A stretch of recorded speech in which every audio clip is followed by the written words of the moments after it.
Und sie verwechseln das heutige Regime mit diesem von ihnen ausgehaltenen Regime. Und die heutige deutsche Nation mit dem damaligen verblüffenden deutschen Volk mit dem heutigen Deutschland.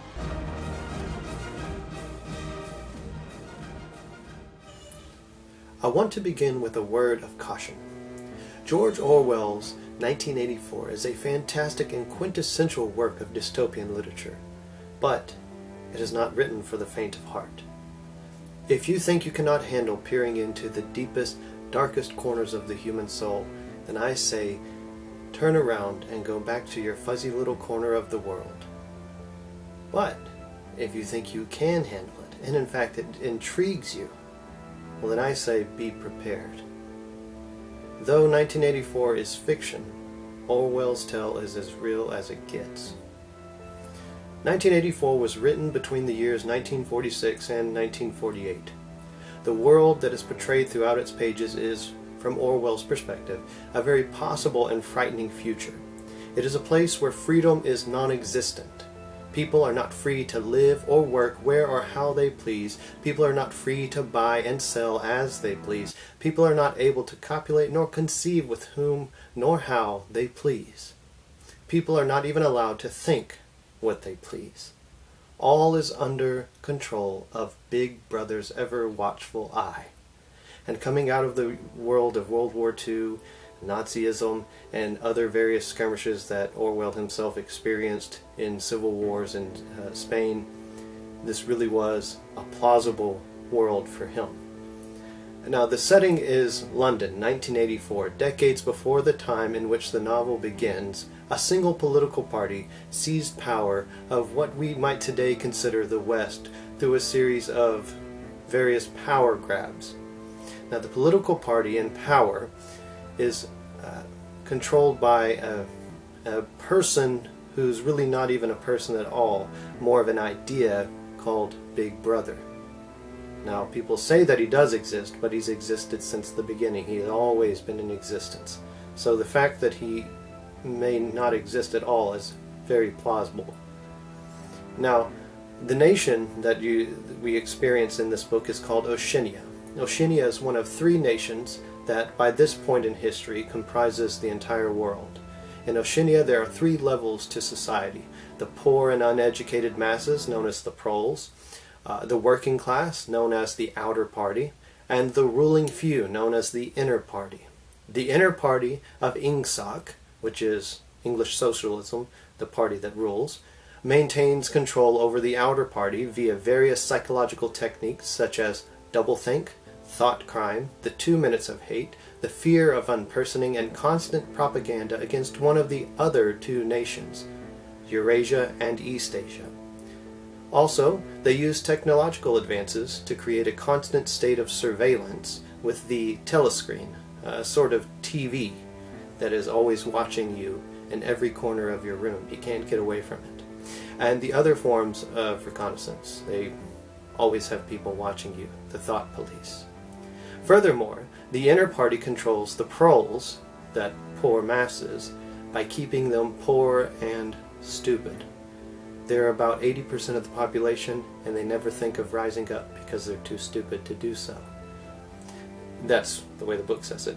This is the world that the novel's protagonist, outer party member and records editor in the Ministry of Truth, Winston Smith, lives in, and his love interest, outer party member and machine operator in the Ministry of Truth, Julia, was born into.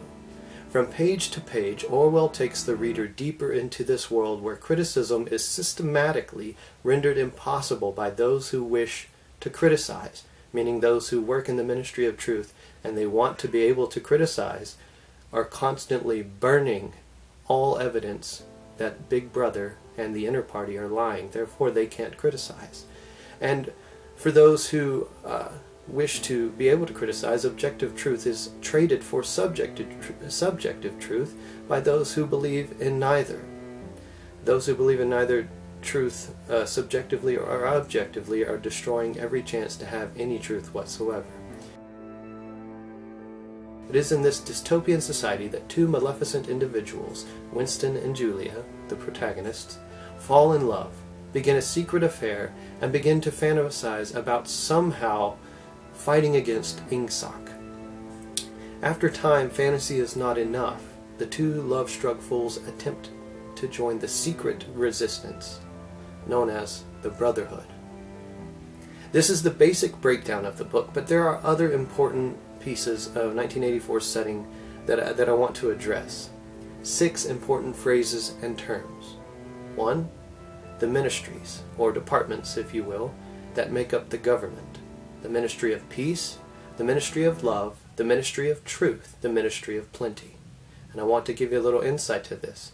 The ministry of peace is about war. The ministry of love is about hate. The ministry of truth, that's about lies. And the ministry of plenty, well, that's about poverty, taking away. The 3 slogans, this is number 2, the 3 slogans of the party. War is peace, freedom is slavery, ignorance is strength. Number 3, doublethink. Orwell defines doublethink as a labyrinth world. A world in the mind where a person both knows and does not know, is conscious and is not conscious of complete truthfulness while telling carefully constructed lies to hold simultaneously 2 opinions which canceled out. Knowing them to be contradictory and believing in both of them, to use logic against logic to repudiate morality while laying claim to it, to believe that democracy is impossible while knowing or trusting and saying that the party is the guardian of democracy, to forget what was necessary to forget, then draw it back to memory again when it is necessary to draw it back to memory, and then promptly to forget it again, and above all, to apply the same process to the process itself. Confusing. I know, that's the whole point. Number 4, newspeak, the official attempt of the party to break all language down to its simplest form. The idea here is, if you can control the language, you can control the mind. The simpler the language, the simpler the mind. So when you wonder if vocabulary is important, it is. Thought crime. That's number 5. Any thought that goes against the party's official policies is a thought crime. Thought crimes are able to be caught because the party is constantly watching you. A person's very facial expressions give away their thoughts. And I would dare say that even if you haven't committed a thought crime, well, they'll beat it out of you. So they'll know that you thought it, even if you didn't think it. And number 6, lastly, unpersoning. If someone steps out of line, they disappear. Once they disappear, they are written out of history. No one talks about them, and no one is supposed to think about them. It is as if they had never existed because, according to the party, they never existed. That's how doublethink works. One last thing I want to give attention to is 1984's theme. Once you have clearly understood Orwell's reason for writing this novel, you see that the most twisted, stomach-turning, head-scratching elements are not an end in themselves. There is a purpose for everything Orwell has implemented in 1984. The purpose is to open the reader's eyes to the real issues that undergird Orwell's quintessential dystopia, the actual thread that weaves together the spine of 1984, the importance of criticism. This book is not about totalitarianism. It's about criticism, the ability to criticize, the ability to know that you can speak up and have free speech and speak against whomever you want. Many read this work as a warning concerning the horrors of totalitarianism, but that's not what it is. The real impetus behind this work is much more apropos to our time. 1984 is Orwell's attempt at displaying what happens when a society rejects reality and therein loses its power to be critical. When society rejects what is objectively true, they lose the ability to criticize anyone.